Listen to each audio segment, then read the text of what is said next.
বন্ধুরা টিফিন নিয়ে বসে গেছি। সকালবেলা গরম গরম পরোটা, সাদা আলু তরকারি হয়েছে বন্ধুরা।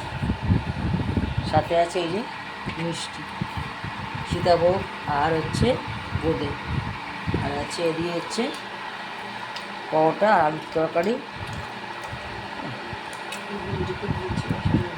এই যে এটা আর একটা আছে, এটা বঞ্জি খাবে। এটা আমি নিয়েছি বন্ধুরা, এখন খাচ্ছি। এটা হচ্ছে লঙ্কা, বুঝলো, সাদা আলুর তরকারি আর হচ্ছে পরোটা, সাথে আছে মিষ্টি। এই খাওয়া দাওয়া সকালবেলা টিফিনে চলছে। তোমরা সকালবেলা কী দিয়ে খাওয়া দাওয়া করলো অবশ্যই কমেন্টসে জানিও।